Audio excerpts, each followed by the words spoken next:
Hailing from the backwoods of New Jersey, welcome to the Jersey Guys Music Podcast, where we feature in-depth music discussions and interviews with special guests from the worlds of hard rock, heavy metal, and AOR music.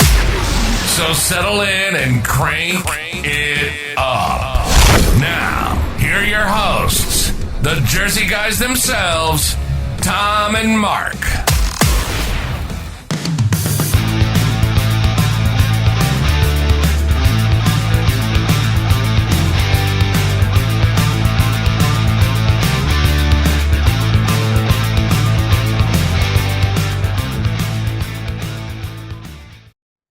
Hey everybody, welcome to the Jersey Guys podcast. I'm Mark Ballo here with my co-hosts JJ Flynn and Tom Coyne. Please welcome to the show today a guy who I think our melodic rock and AOR fans out there is going to know from his cult favorite band out of Wisconsin, Airkraft from the 1980s.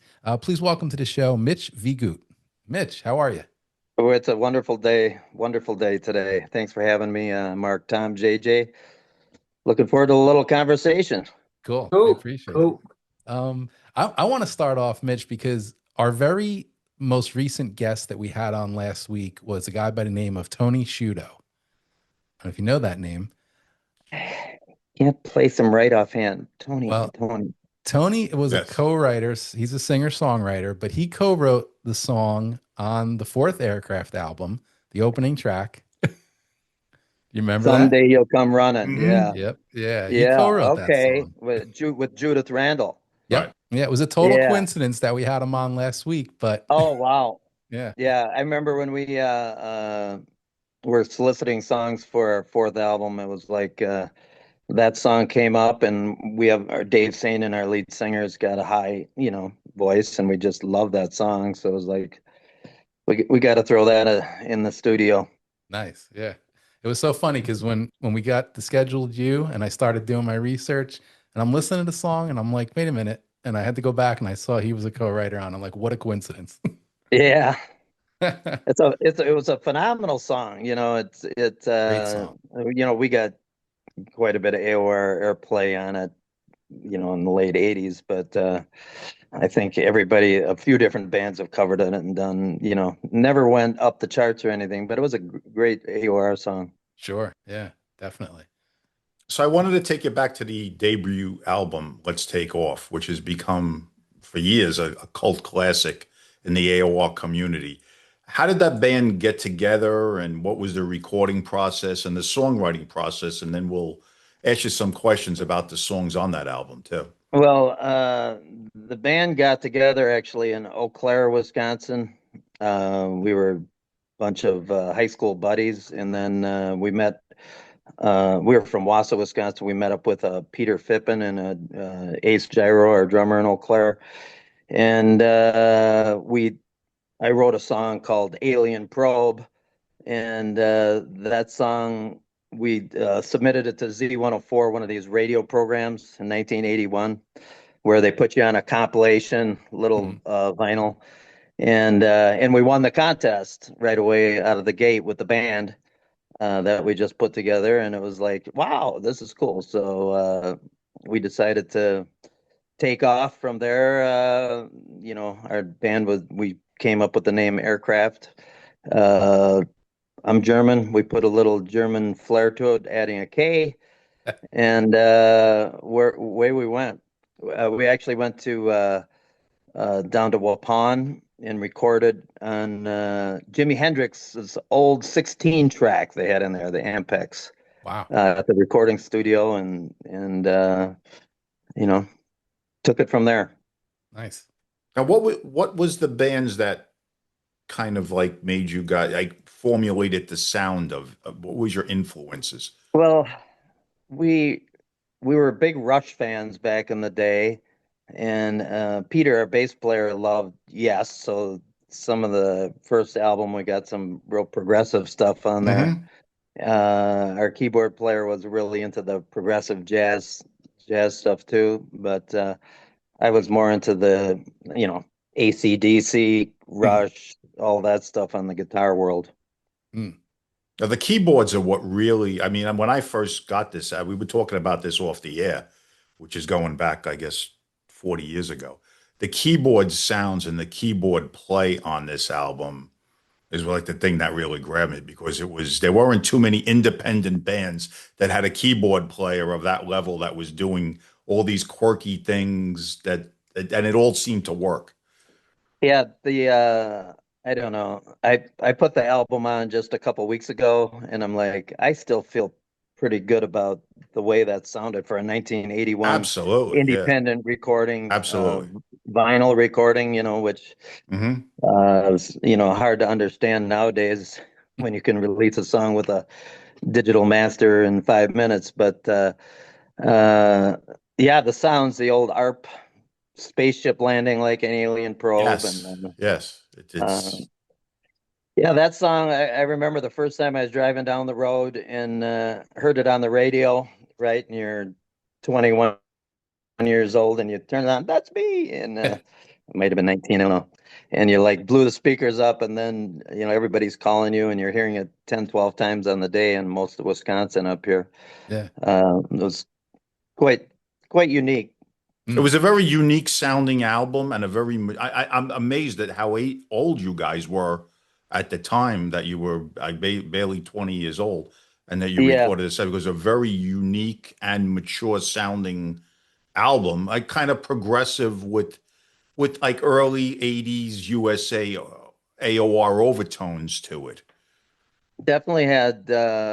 We definitely took the AOR aspect of it.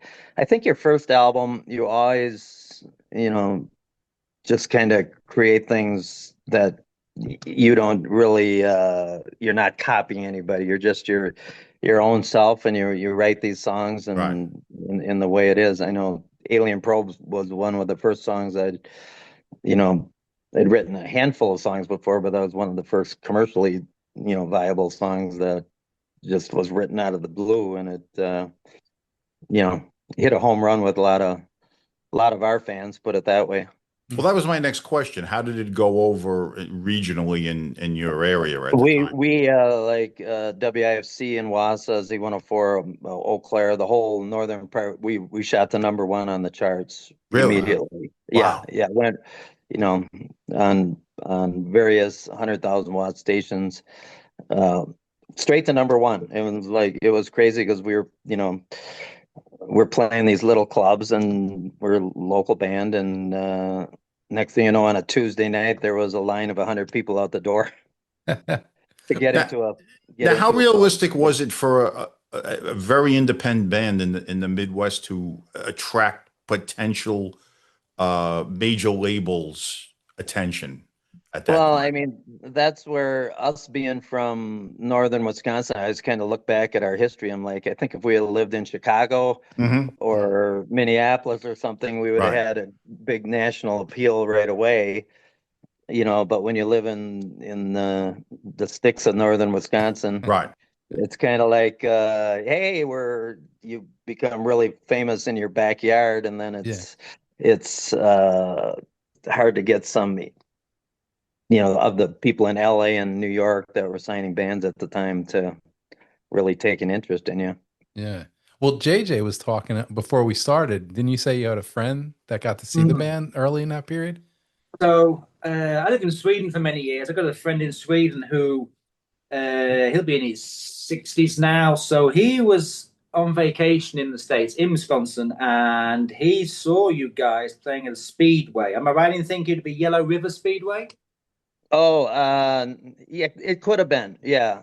Yeah. If I can't remember, but yeah, we played a bunch of, speedways and, some of the I think he festivals told around here. me, yeah, he told me basically the speedway was on and had their groups on as well. So I suppose the intermission or something, some groups played, for 30 minutes or something. Okay. Yeah. Yeah, I can't remember right offhand, but we played 330 days a year for Wow. 10 years there. We were really road warriors. I mean, it Really? was, Wow. yeah, yeah. Yeah, all through the 80s, Aircraft was probably one of I mean, when I look back, it's like we were a really hardworking band. Wow.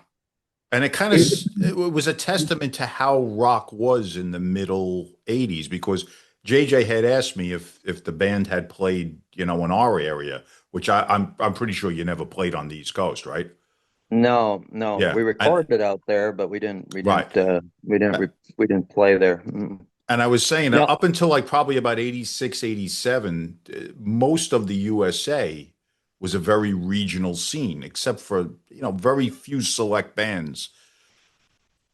yeah, I mean, obviously I've read and we've all read some of these books now about, Aerosmith, Mhm. and it was like Aerosmith was huge in Iowa Hmm. and nobody heard of them over in some other pocket of the country. Well, yeah, right. Even bands of that magnitude too. It was Yeah, right. even, Even which, right. obviously we never became that, but I mean, in our pockets, a lot of, people thought they didn't know the difference between us or Led Zeppelin. You know what I Right. mean? In Yes. your Yeah. home pocket areas where you're on the Exactly. radio and doing that. But our manager Mark Allen, who he did Crimson and Clover and all the Tommy James and stuff. He was kind of a fan of working you to death. He's so he's like, we picked from Denver to Louisville and every city in between, and you're just gonna go out on the road and gig yourself till you're into an oblivion, And was that with the intention of getting a deal on the second album? Yeah, I mean, this was actually on the third album when we signed with them. The second album we lucked out with another song called Make Believe. I don't know if any of you Oh yeah, of course. It was a heard big that hit on song, it. but It was on I think MTV. that's probably still one of our, when we play live, one of our most popular songs with our fans. Uh, but that went to number one on all the same radio I stations. bet. Yeah.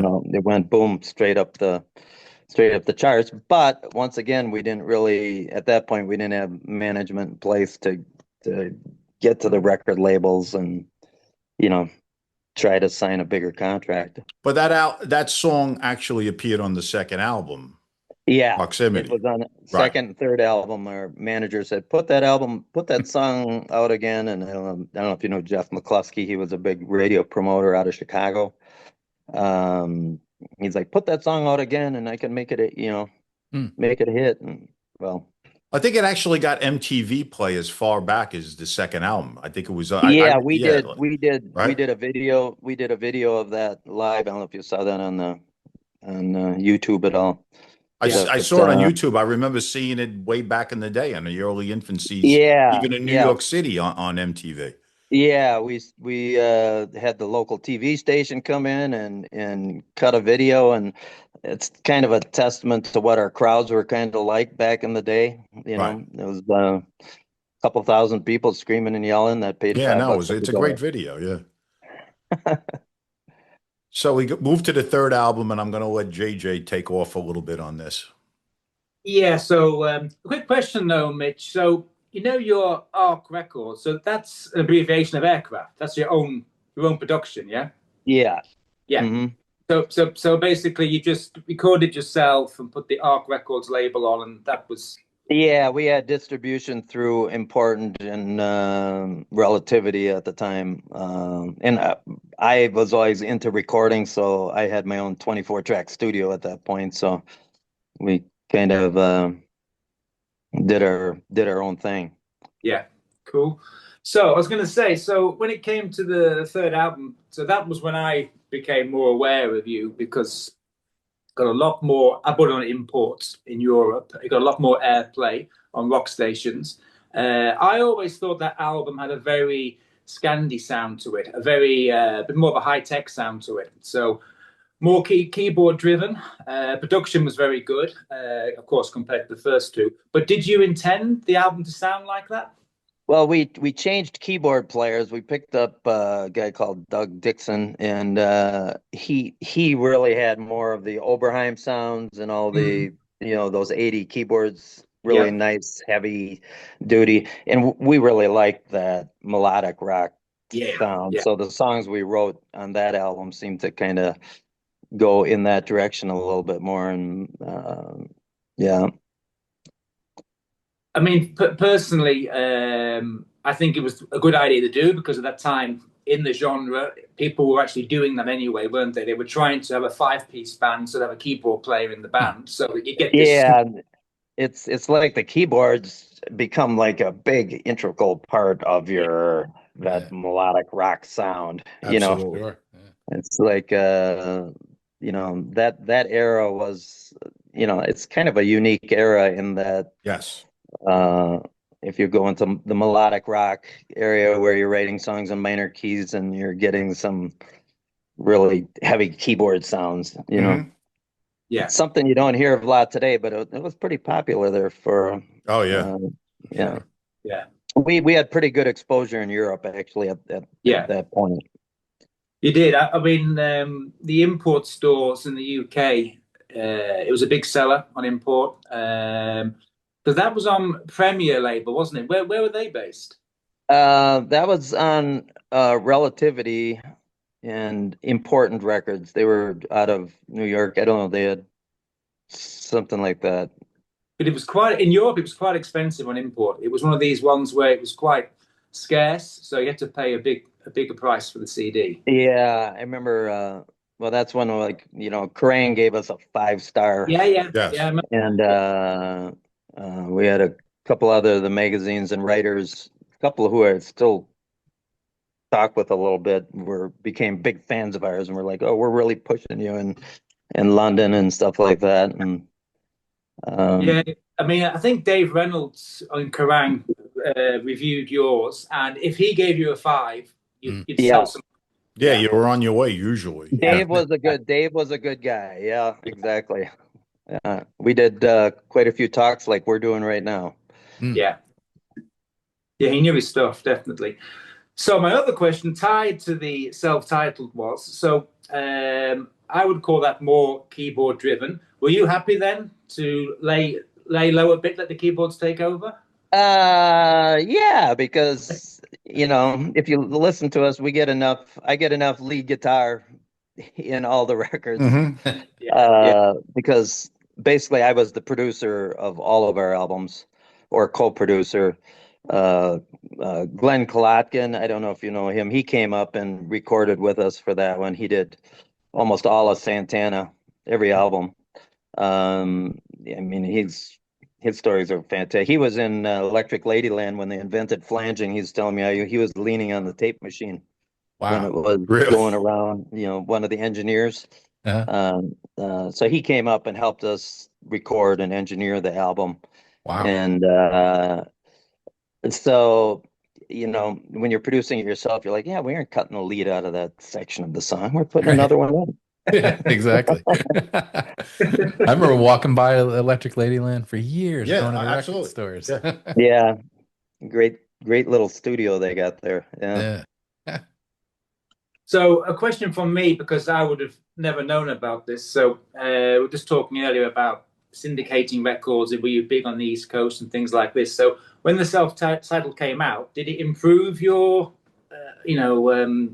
sales or your stature in the industry? I mean, but we still kind of, until we signed with Curb with the next album, and they took both these albums, we still were doing, the 330 gigs a year between Denver. Really? Wow. Yeah. Denver, Louisville, Kansas City, St. Louis, Indianapolis, Chicago, Yeah. It was just, it seemed like it was nonstop. So we were working like so hard that it was hard to tell what was going on in the background, So good you mentioned at that time you felt blessed that you had that much work and you could keep rocking, I was going to say, Mitch, could you mention about Curb? Because at the time, we were talking before we started today, Curb at the time, so, early 90s, signed a lot of artists in the same genre as you. Peter Phippen, Bain Mardone's Eyes. How did that come about? Did they just hear the record and decide they wanted to? Well, we thought we were getting a deal with Aziz at Atlantic Records. I mean, we worked with him for a year, our management did, and then Curb finally came through and, threw some money at us, and, that was 1989 or 90 or whatever, and they put the record out or redistributed it. We already had it recorded. But we had big plans, and then everybody knows, like 1991, 1992, the industry like took a 180-degree turn. Sure. And it's like, if you didn't get your hair cut and become Nirvana, all of a sudden it's like, hey, we have some, And you wear a flannel shirt, right? the hair bands were, kind of starting to fall away, or like any other business. I think the record companies started to say, our investment is going into this sound, and the 80s sounds, started to. Yeah. So what fall was the back. slant to make the band? I mean, I followed the band from the beginning, so I can only speak as a fan. I thought the slant was to make the band more of like a hair band by 1990. Yeah, exactly. Yeah, I think we became exactly. We tried to get in the Red album. We tried to get more of an edge, Right. and and we did that Jack Poney song, Heaven, which we thought could have been a flat out hit too if we would have had the right timing. We tried to be. I sure we were trying. We just were a hair band, Which at there that was point. nothing wrong with that. I mean, we were all Yeah. all three of us are big fans Exactly. of that. Nowadays, it's like nowadays That's you wear not a hat. when I say that, it's with the three of us. It's Yeah. highly not derogatory. We love that stuff. Yeah. So Quick question, Mark, what was your hair like back in the 80s? I had a mullet. Did you have a mullet? Yeah. And now I got nothing. Yeah, exactly. he's got a skullet. A skullet. I love it. I just couldn't get it to grow like on the sides and the top. It's never looked good. It was just in the back, and that was it. Yeah. We had Business on top. my whole musical career, we had like just weird tragedies, and like when we first started, our bass player's parents were killed in a car crash, which was horrible. Wow. And when we signed with Curb, literally a few weeks later, we were playing in Wichita, and Dave was by the truck, our lead singer, and the wind grabbed the door, freak accident, and there was a bungee cord on it, and it hit him square in the eyeball and almost knocked his eyeball out. Wow. Right Jesus after we Christ. signed our deal. So, we were working on some TV shows and video and that with the song Somewhere at that time, and it's like, it kind of derailed us for about 4 or 5 months there, because we actually created a new band called Joe Friday, just because we had to, none of us have ever had a job at McDonald's or any other place in our life. Yeah. Even today, I don't know what a 1099 is. So, we had to keep playing while we were waiting for Dave to heal up so we could get back out on the road again. So Were you doing like cover songs and stuff? yeah. Joe Friday, we just, whatever, we didn't learn anything. It's like whatever you knew growing up, go out and play, get some food money, Yeah. Well, I pay think your of a rent. band, the Jersey band. I don't know if you ever heard of them, Prophet. Yeah, I've heard of Prophet. Yeah. They had a similar thing where I guess it was like they couldn't use the name for a Right. period, so they kind of created this thing called Edgar Casey, and they went Okay. out kind of like the Prophet Edgar Casey, Right. and they went out and they did covers, and they were like a huge band around this And New then all of a Jersey sudden circuit. everybody's like, we love these guys, Yeah. Right. Exactly. And, yeah, that kind of happened to us too. Our Joe Friday experiment, like people were, you take the attitude where, hey, we aren't trying to make it with this band or care, so you're just ripping up some songs, and then you're turning them into 20-minute, productions. Yeah. And people are like, wow, that was really, really good, What type of bands were you covering? Oh, I can't even remember. You name it. It was just the standard, a lot of blues, Oh, really? Okay. Yeah, a lot of blues. I didn't know if you were going to say like the stuff you talked about early in the band's influences in the career, like the Rushes. Oh, and the you mean like Yeses, Rush and stuff like Rush that? and Yes and I stuff mean, like that. Airkraft used to, in my band StilRock, which was before, when I was starting at 13 years old, we did like a whole bunch of Rush because our singer had kind of a Geddy Lee Mm. range and in sound, and we kind of like that progressive rock. So, Yeah. um, Is it JJ? You have something? Yeah, I was going to say also, Mitch, when I lived in Sweden, there's a lot of, Scandinavia's got a huge rock and AOR scene. So a lot of these private radios, and 85 MPH was always on the top 10 playlist, always. It was a huge track in probably not just all Europe, but Scandinavia especially. It was this summertime song.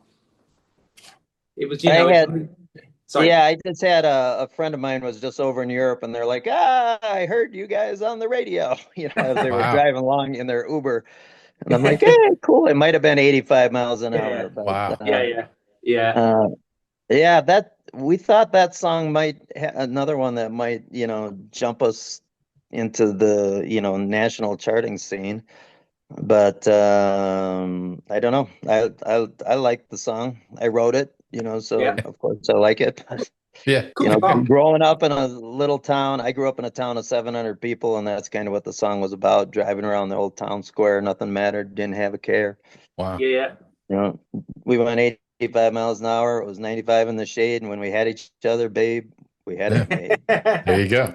I was going to say also, when you signed to Curb, did you get the touring? Did the touring change? Did they get you on any different tours or anything like that? No, they didn't. They took the album as we produced it. So, Yeah. So that was pretty. They didn't really have any influence over the thing. It just mainly the, production and distribution. Yeah. Yeah. Was that a 1-album deal then? Was it? It was 2-album deal. It was actually a 5-album deal, but they didn't pick up our option because then it was 1992, like I said, and I think the economy dropped off then. Yeah. And Scene changed. The music scene changed. Nirvana came out with "Smells Like Teen Spirit by our other Wisconsin boy Butch Vig. There. Mhm. Well, you could have moved to Seattle, I suppose. Yeah, I could have moved to Seattle and right, or we were based a little bit in Minneapolis because our management was there, but yeah.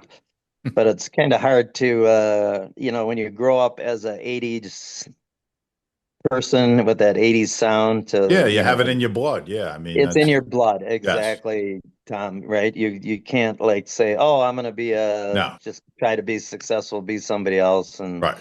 And that definitely wasn't the case. We were gonna be who we are, and is where it is, Were there intentions to carry on the band after that, or with the scene changing, you were going to put it to bed?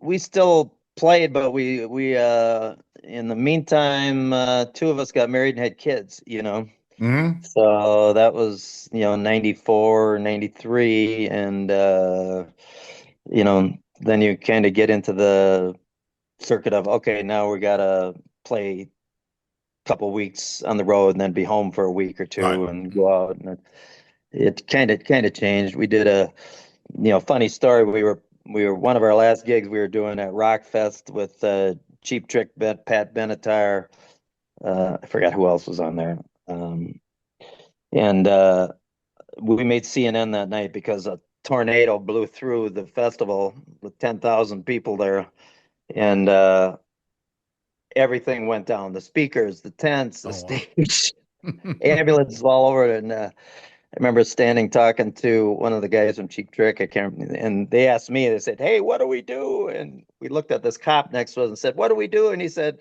I'm just as scared as you guys. You're out in the middle of a farm field with 100-mile-an-hour winds, and it's crazy.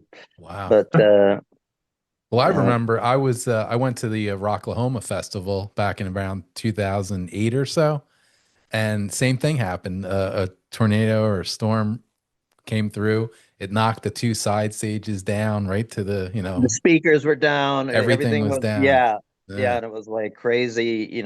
Ambulances all over. People were hurt, and I'm like, oh Jesus, we already had played though. So it's like, hey, we got our gig in. Yeah. That was, I think, 1994.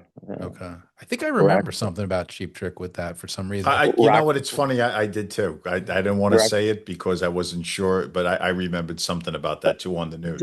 Cheap Trick was kind of an area band back, and I'll just throw Sure. this quick story. In 1973, when I was first starting out, when I was 14 years old, we had a school bus, 1962, and we were opening up for Cheap Trick in Marshfield, Wisconsin, at this bar.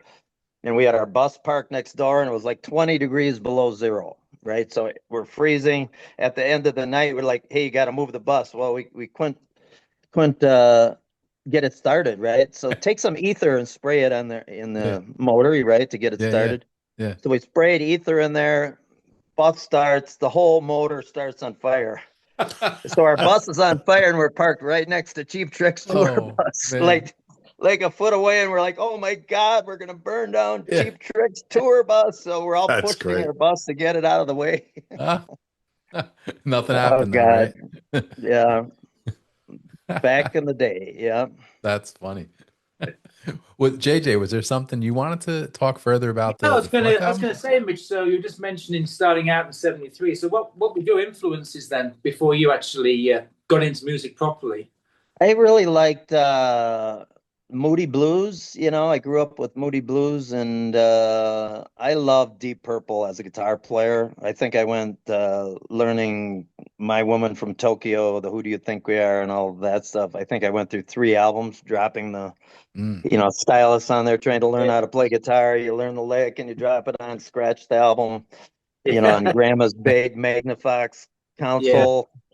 And that, and I really loved ZZ Top. Wow. Nice. I really like that sound. The tone he got to me, was always one of the best guitar tones ever. Richie Blackmore, ZZ Top, and I'm sure every guitar player will say Jimmy Page, but he definitely had a huge influence on my playing and my licks. Cool. Nice. The Billy Gibbons sound and guitar in the 70s was phenomenal. I mean, it changed, obviously, became very, synthesized.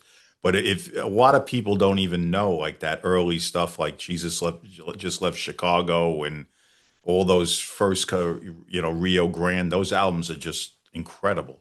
Oh my God. I was reading about the recording techniques where, right, they recorded like in just a little studio, but the guy was kind of, the engineer was like an idiot savant, but he had microphones all over the place Really? recording it. And I mean, you've actually think about any record today to reproduce that sound like you got on LaGrange and, Jesus Just Left Unbelievable. Chicago and that. Yes. You don't hear that recording production.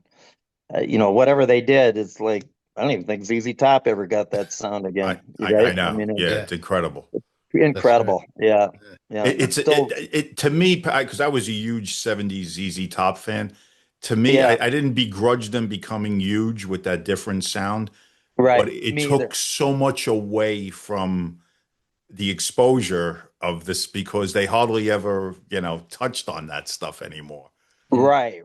The straight blues with the simple recording and what it was like, so that was a good influence. And then later really got into the Yes type stuff, the Rush and Yes production, which, is a little different. I don't know. I still love listening to Yes. And are they in the Rock and Roll Hall of Fame yet? Yes. Are they? Yeah. Okay. Yeah. Finally. And I'm sure ELP also as well, right? You were into? Yeah. ELP was good. They were a little commercialized for my tastes always, but AC/DC was more, Okay. friend of my guitar. Okay. Yeah. Yeah.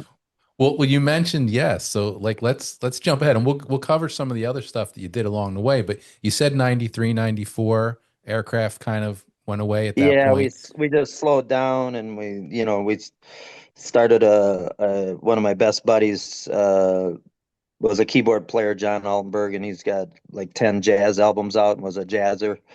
And we started hanging out and he's like, let's start a blues band. And I think Steppenwolf was playing in town. They needed an opening act. We're like, oh, we'll throw together a blues band for that. So we started a band called Johnny. Actually, it was Viegut and Altenberg to start with, and then after we went to Sun Studios, it was became Johnny and the Motones.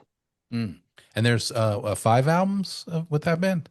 4 albums now 4. with Okay. that band. Yep, 4 Okay. albums, and we kind of took it under to go to. We went down to. We had the. Where the heck did we go again? Having a brain fart here. Sorry. That's okay. Give me a second, I'll think of it. But Yeah. we were doing a studio tour. We were going to go to down to Abbey Road Mhm. and a couple other studios, and ended up doing 4 blues albums and just had pretty good success with it. Few of the songs I wrote and sang went in the top 10 on Roots Music, Going to Carolina, Highway 51. Hmm. The last album we did down at Nashville. Mhm. My daughter is now a vice president at Universal Music there, so we Oh, stay really? with her. Wow. And recorded there. Wow. Nice. Nice. Awesome. Yeah. Well, let's fast forward to 2023 because the band Airkraft, you guys did some digital singles, was it? Yeah, we have a whole album I've been working on for about 3 years, and we just kind of put a couple little pieces of it out. Okay. But I'm hoping by maybe this fall or early spring to have we have most of it recorded already. It's just getting it put together. But it's some of the stuff that I wrote back in the 90s. Really? We were doing, and yeah, and I don't know if you listen to any of the like Dreamer. It's Oh, one yeah. of my That's very favorite Yes songs that like. I've Got ever written. a lot of And Yes influence in that one, I think. yeah, you can hear that one right away. Yep. That's The track I like is Ninja Warrior. and Ninja Warrior is another one. And in the studio when I did Ninja Warrior, my one of my best friends' wife's daughter is married to Ninja, the ninja guy with the gamer.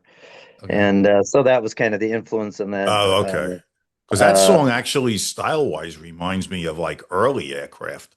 That is very early Aircraft Right? sounding. Yeah. There are a And ton of keyboards and yeah. Yeah, I really, really like that song. me That's why too. I thought that I song made was it eight and a great. half minutes. I think Yeah. it is. Yeah, that's a tremendous It's like, song. when's the last time somebody came out with an 8-minute song in this But it's era? it's worthy of it. It's a really good song. It's got a good hook. Yeah, And yeah. the If you throw some keyboards are over the headphones on, top. that's really Yeah, got a lot of interesting production in it. yeah. So Hmm. yeah, so I'm kind of excited about this new record, but it is what it is. You're doing a lot of your own production nowadays. You can be on your. I still have a studio in my basement, Mhm. so Pro Tools and all the other goodies that go with it. So you find yourself nowadays beating yourself up because you can spend so much time on production and you lose focus on the core of the song. Yeah. I think it's a hard thing for a lot of musicians nowadays. You click a button, you can add a track. Yeah. Oh, well, 30 guitars sounds better than one.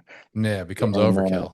I actually found myself taking out a lot of extra stuff so that, you have more grit to it. Yeah. Now, is this the In the Red lineup that's recording this stuff, or did A lot record? of it was in the Red songs. Ninja Warrior I just wrote, and Okay. the Dreamer song were just written, but they're kind of in that vein. Last Time for You, that was written for to be on in the Red album. Now, there's a couple of tracks I wanted to ask you about because In the Red got reissued by a fellow that we all three know, George Siegel, AOR Heaven. Yep. And there were a couple of tracks on there, Crimson Sunset and River of Blues. Yes. They're both really good tracks. Why were they left off the album, and were they B-sides from that album?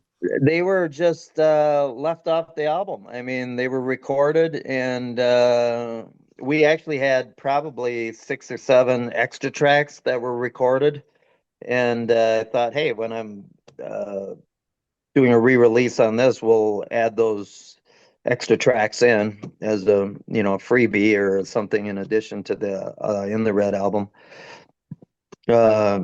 Yeah, those are a couple songs. I wrote those songs for the In the Red album, and Okay, so they're from that album. Okay, we they were were from talking that about that album. beforehand, where Yeah. those songs, and there's a greatest hits also that had, I believe, we A were couple talking extra songs on a them couple too. extra Yep. songs. And what Yeah. period were they from? Tearing My Heart. Trying to think what was even all on the greatest hits. I can't remember. Tearing My Heart Apart, and Yeah. JJ mentioned another one. Yeah, Broken. Is it Broken Ship? Oh, Broken Broken Ships. Yeah, Ships, that was yes. one Yeah. that was never released before. Yeah. That I know. I kind of always liked the song. I like the guitar, and that was my 1972 100-watt Marshall. Wow. And what period were those songs written? That was in '92 too. Oh, Kind of in really? that Okay. same. Yeah, they Oh, were interesting. all in that in the Red. We almost had 2 albums done at that point. Wow. So Recorded. to this day, are there still songs from that period that Yeah, haven't? I got a few. One Diamond in the Rough, it's called. A few other ones. I probably should throw them out, but that were interesting songs.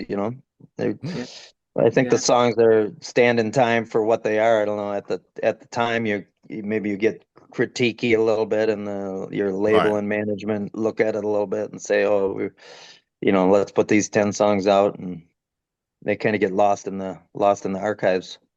Well, now will this album that you're talking about, the material you're working on, will that be a physical full album that you'll put out? I think it might be. I think we might do vinyl just because vinyl's so cool nowadays. Yeah. It's And you got to do CD too, right? You're gonna do well, you CD. got to do CD. Yeah, it's like my daughter, who's like I said, works for Universal now. She's like, Dad, vinyl is what's Oh yeah. Stapleton's vinyl is selling, and they're making money off it. Well, like, yeah. I mean, you got to remember what your audience is predominantly European, and the Europeans, as JJ could attest to, are still very into CDs, as me Are and they Mark into are CDs too. yet? Oh yeah, Not as much as streaming. Yeah. yeah. I mean, Yeah, the physical CD, we were saying the other day, it's still this nostalgic thing to put a CD on.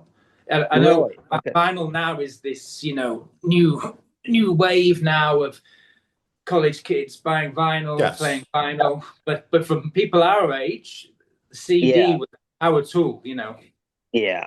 Yeah. I don't All think three of us are our very age big people don't CD wanna, collectors. Yeah. we don't want album sitting in our cupboard anymore that's all scratched up or whatever. Yeah. But every kid nowadays that I know that's 20 years old has a $59 record player. Yeah. Yes. Yeah. In their 20s, they all got their record player thinking it's really cool. But you got to that we remember, when you put out your new material, it's going to be our guys that are buying it. It's going to be our guys not the that 20-year-old are losing kids. their hair. It's So don't alienate us.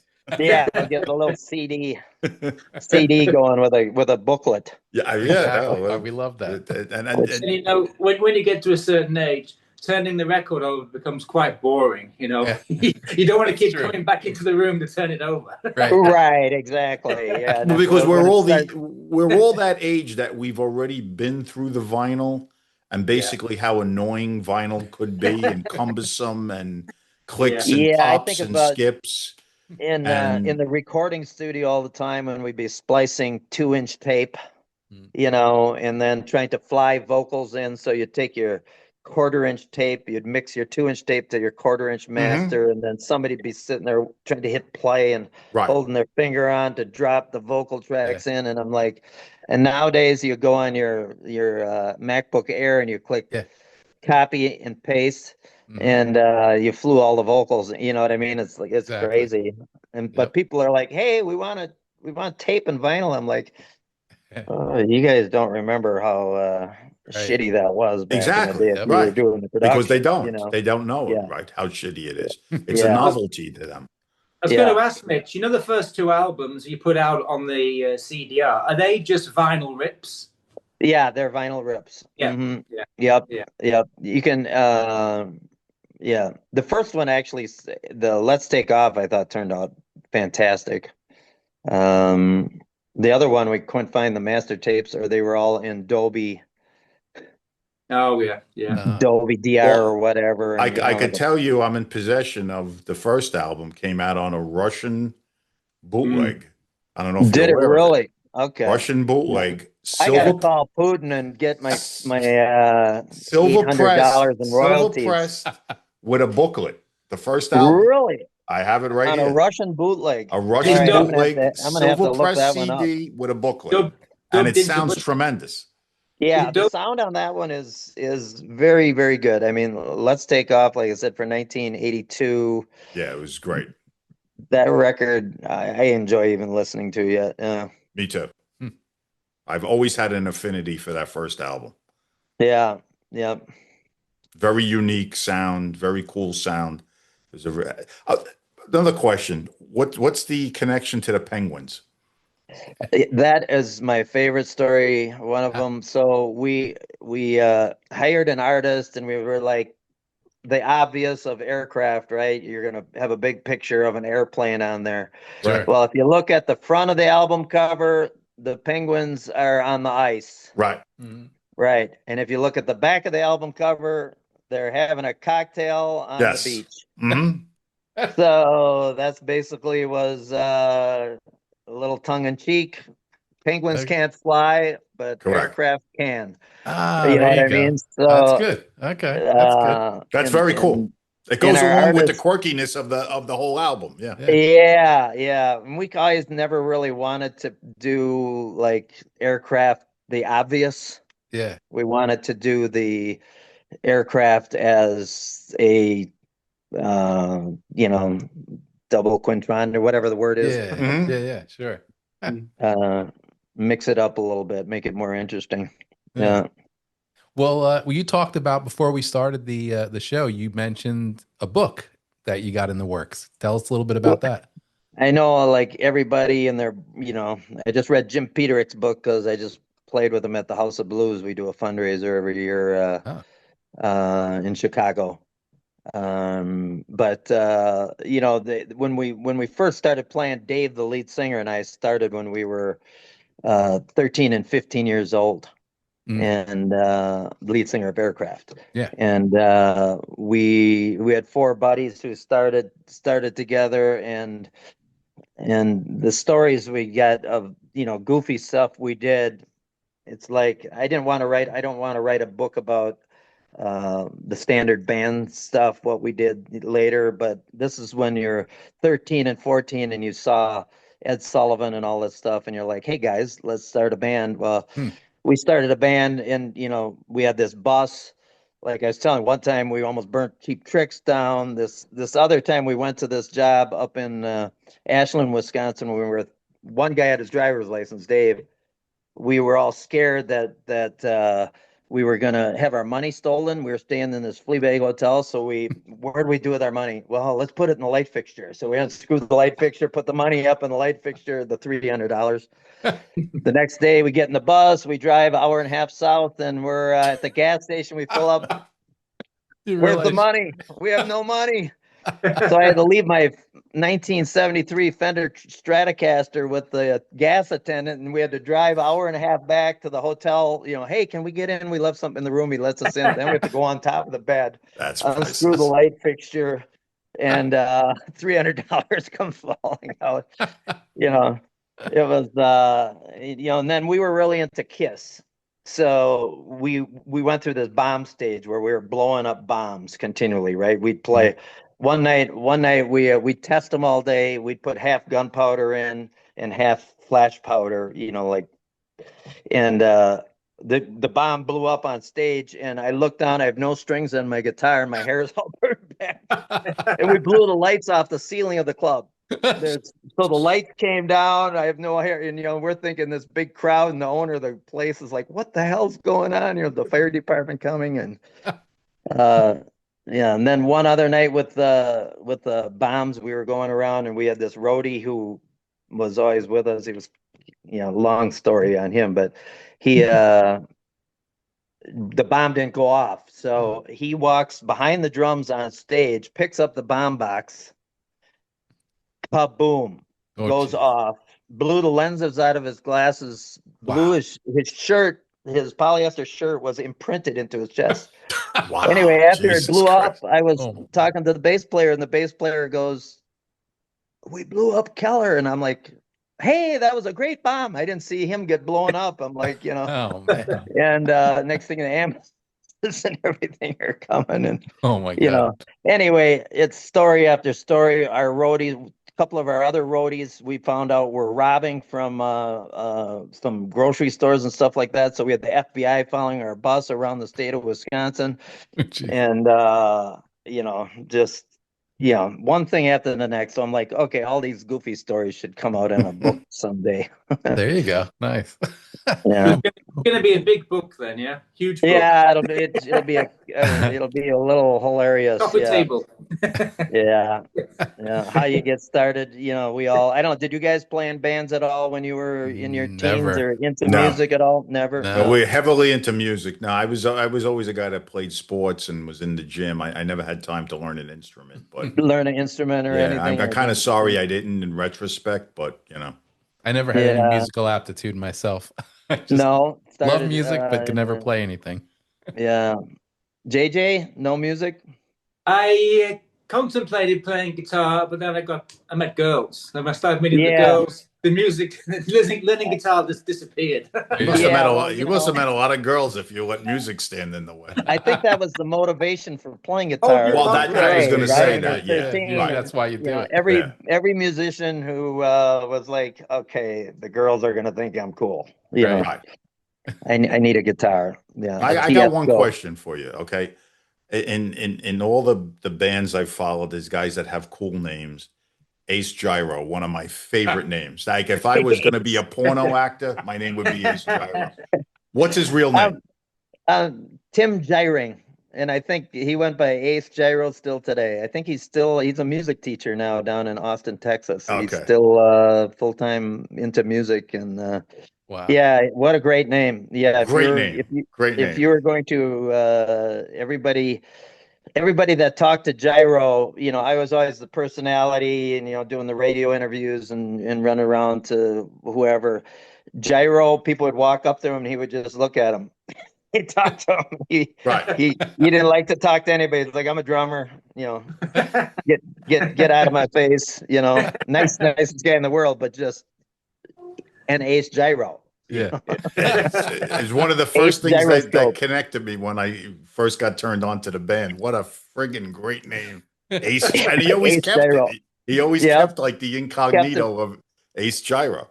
Yeah. Who's your drummer? Ace Gyro. Right. Yep. And it never was Ace or Gyro. It was Ace Gyro. That's great. Yeah. Great stuff. Yeah. JJ, was there anything you wanted to add in? Yeah, I always thought after In the Red came out, it was going to be, you'd be everywhere, because as I say, in Europe it was a big import and a lot of people got into the band, and we all thought maybe you'd come over to Europe and tour and things like this. I did notice the album never got released in Japan. So was that just the record company, or was it just a case of it was, like you said earlier, 92 came up and it was over? Actually, it did get released in Japan at the end with Curb. Yeah. It came out in Japan, and actually we had some, because I remember I did some interviews over into Japan. It did. And we actually had a pretty good, little bit of a fan base over in Japan after it came out. So that was But CD. we were trying to tour, we really wanted to tour Europe, and the timing, just like when Dave had his eye and the label, and next thing you know, things just changed real fast from 91 to 92, it seemed like. And our big goal was to get to Europe and do a tour around there. Yeah. I'm still thinking about it at our age. I'm sorry. Go finish. Oh, I was saying we're still thinking about going to Europe and doing a little tour if we could find, even if it was acoustic tour or something. Yeah. I was going to say, JJ, I didn't know that either. In fact, when I booked Mitch for the show, I was looking on Discogs. Yeah. And if you go on Discogs, it did come out in Japan, and I never knew that Yeah, either. I never knew that. Up until like a week ago. That's why when you were Yeah. saying it, I was Yeah. yeah, was I never gonna knew that say- either. It did though. Yeah, Yeah, those I remember. extra tracks you did, Mitch, that came out the AOR Heaven release and things like this. I would have thought they would have gone on the Jap release. That's why I always thought it never came out in Japan. Well, yeah, because- that wasn't in the Japanese release. Yeah, that was No. just in Europe, I think. Yeah. Yeah. And yeah, the only reason I know for sure Japan, because I said I did a few interviews. Yeah, no, with it definitely did. magazines over there and stuff like that back in the day. I'll tell you a bit of nostalgia I have for you. So you know the long box, CD long box. So also in the States you have the blister pack. So maybe, I don't know, 5 or 6 years ago, no, maybe more, 10 years ago, I'm in Sweden, in Stockholm, and I'm in a secondhand CD vinyl shop, and they've got a blister pack of In the Red. And it's Really? It's like $6. So I bought it. Wow. There was a blister pack of the third The album. original too. blister Yes. pack with the big plastic shrunk Yes, wrap. you, Yeah, you yeah, had to yeah. get like a heavy duty scissor to cut across. Yeah. I never understood the marketing No. of that No. idea. It used Yeah. to have this cover was on top, right? And the Exactly. CD was down Yeah, below. so you could And the like hang plastic it was for Superman retail in a couldn't rip it store. apart. Yeah. So Yeah. I've got it still in the blister pack. Yeah. Oh, So that's awesome. one day, it might be worth thousands. You may never know. Yeah, you go. exactly. There Yeah. you Yeah, go. the third one was in a blister thousands pack of also. pennies, Yeah, You'd the be blister surprised what pack this was, this stuff goes for. Go on Discogs and look. You'd be Oh, yeah. surprised. Yeah. I collect long Yeah. boxes, and Oh, you do? Okay. yeah. Because long boxes never came to Europe because they're in the States. Because basically the marketing would be the long box would be next to the vinyl, so then you Right. have the same That's right. exposure Same as the height. vinyl. Yeah, Sure. yeah, That's Yeah, but exactly in- right. yeah. In They Europe, used to have the same retail bins that Yeah. same height, 12 inches, I think, so that you could put the Right. vinyl next to the. exactly. Yeah. The reality of it is, and I read up on this, the record companies were afraid to just put out the CD because it looked so minuscule. Yeah. So they wanted to come up with something like what JJ said that would had like more meat on the bones, like Yeah. to kind of be compromised to, comparable to an album. Yeah. Sure, and you're paying $13 for a CD at that time, same price as an album, right? Right. I think it was. Right. So you wanted something substantial, and I think that's why a lot of them were doing the bigger booklet with the Right. CD too, so that you get a little better marketing edge. Yeah. We're in the UK with the imports, so most of from 85 up to 92, AOR, Hair Metal, all the bands they'd come out in the States first, and then they'd get a European deal probably half a year later. So we'd buy it on import.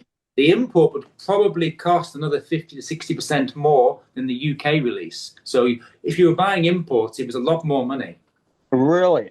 Yeah. What was like in the 80s? What was a vinyl CD or a CD? So if you're buying a European release, you're going to pay £10, so about $15. $15. An import's going to cost you between £15 and £20, so over $25. And then a Japanese CD is going to be another $5 or $6 on that. So Oh, yeah. if we were to Easily. buy things, if we're going to buy imports, we've got to make sure the album's worth it. So this is when Dave Reynolds would come in on Kerrang, and we'd read his import reviews before Right. we buy. Yeah. And Dave was a pretty influential guy in Europe, I think, right? I mean, I think. Oh, massively. Yeah. Yeah. And Mark Ashton, do you know him at all? Oh, yeah, Yeah, very well. yeah. I used to write for his Yeah, magazine, he- Boulevard. Yeah. Yeah, Boulevard magazine. Yeah, I used to write for that. Oh, did you really? Okay. I did. Yeah. So yeah, Mark and I were in touch a little while ago, and I kind of want him to do he kind of did an aircraft history. He back in the 80s, he did some nice stuff for us. Yeah. Boulevard was very big on aircraft back in the day. Yeah. Yep. So you were Yeah. in touch with him recently? I mean, recently is what, 10 years, Oh, okay. Yeah. Because Mark was the guy for a couple of years and then he just disappeared. Is he still around or whatever? Yeah, no, he's in still England? alive, but he's just completely, I mean, unless JJ knows something that I don't. I've not heard for many years, many years. Yeah. It was No, Yeah. he had Yeah, he Boulevard, seemed like and then he pretty started Now and Then Records, which morphed into Frontiers Records. okay. And it was around that time that he just evaporated. He was just gone, completely gone. Hmm. Yeah, because when we were on the indie route, going through Important and Relativity, and they were shipping directly over to Europe. So we didn't have people were contacting us that were when we first started coming into that European market. But Mark was one of the first guys I think that I ever did an interview with Yeah. or contacted us No, with he's a Airkraft terrific guy back in too. the day. Yeah, Really good guy. yeah. Interesting. But Good he was stuff. a small handful of guys, and we've talked about this with other artists, that carried the torch for the AOR and hairband stuff in that early 90s to mid 90s period in the Right, UK. right. Yeah. Yeah, I mean, everything kind of, like fell off the bandwagon, but it seemed like Europe was kind of, you're right. Yes.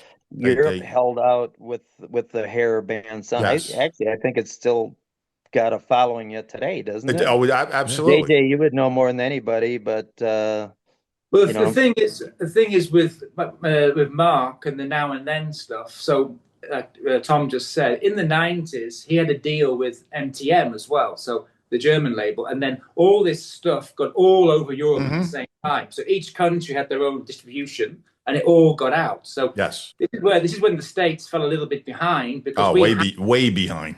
yeah, we had this really nice sort of probably 9 years of this from say. Yes. 92 up to about 99, something like this. It was great. It was a great cult scene. It really was. yeah. Long Island Records was in the midst of that too. Yeah. Mhm. All good stuff. Yeah. And also because we were talking about this a few days ago, in the States, you're lacking American bands now who are playing this melodic to heavy to hard rock, where Europe is coming, for the last, I don't know, 15 years, churning out this conveyor belt of bands. Now it's getting a bit diluted because there's so many bands. Yes. But the thing is, the States hasn't, exploded again. You've got this, I wouldn't say cult, but you've got bands in certain areas, but they're not actually getting out there. But in Europe, we don't hear a lot of American rock anymore. It's a lot of Scandinavian, German stuff coming out. Well, I said my daughter has worked in country music, and they're really pushing hard now to break, more country over to Europe because Europe still just kind of grasping that scene where in America, right? I mean, it's huge. If the stadium tours now are all country bands, all country artists. Yeah, they're all country artists. Yeah. But Mitch, if you remember back in the day, back in the day, Southern rock never broke in Europe either. No, like 38 Special, that Leonard Skinner stuff wasn't as popular. I mean, Allman Brothers, who were huge in this country, never broke over there. Skinny, a little bit, somewhat. Molly Hatchet, who was massive here, never broke over there. So like that real Americana hard rock or even country scene has always been a tough sell in Europe for a lot of different reasons. The first 38 Special album that got big in Europe was Tour de Force. And Tour de Force was their first melodic album because the two previously still had this southern twinge to it. And in Europe, we just didn't have this, market for this kind of music. So when Tour de Force came out, that's when 38 Special became what we exactly when they started to sound like a melodic rock band, right? Not a southern rock band anymore. Yeah. In the UK, when we look at the best-selling albums of all time, we're baffled there's so many country artists in there because these albums don't sell in Europe. It's just American sales. Right. Yeah. Southern rock never did either. Yeah. No. Yeah. But thanks. Hey, guys like you're keeping a little bit of this melodic rock and stuff alive. We're trying. We're trying. Yeah. There's a lot of good underground stuff. There is. I hope. I'm trying to put a video together for Alien Probe. Invasion of the Martian. I don't know. There's that movie, Alien Martian, whatever, that was filmed. It's like a cult hit right now. Okay. Filmed in 1973 in Merrill, Wisconsin. Oh. And I'm like, I need to take some of that video and put it on Alien Probe. I mean, that's Yeah. and put a Nice. Well, you could use Alien an Probe video on and re-release it because Yeah. Invasion of the Saucer Men from 1958. yeah, Invasion Of the Saucer Men. of the Saucer Men. I got to look Right. that one up too. That could be a little video for Alien Probe. No, it and, is. There Great. you go. It's a great Get a little cult. traction on that song Yep. again.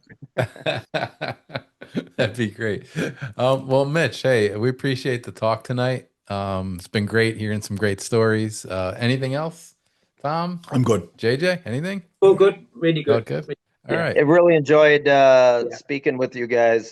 Thank you so much for having me on. It's fantastic. Well, thank you You for too, coming. Appreciate it. Yeah. Yeah. Appreciate it. Really good. All right. Okay. We'll talk to you again soon. And we'll look forward to Alrighty. some new aircraft music. Yeah. Thank you. And the book as well. And the book. That's right. Yeah, the book. Yeah. Yeah. Right. The books. Cool Books are stories. slow process. All right. Well, Thanks, Mitch. appreciate it. See you again, Thank you dude. very much. Thanks, Mitch. Thank you, Bye. guys. Bye. Bye-bye. Good night. Night. Bye.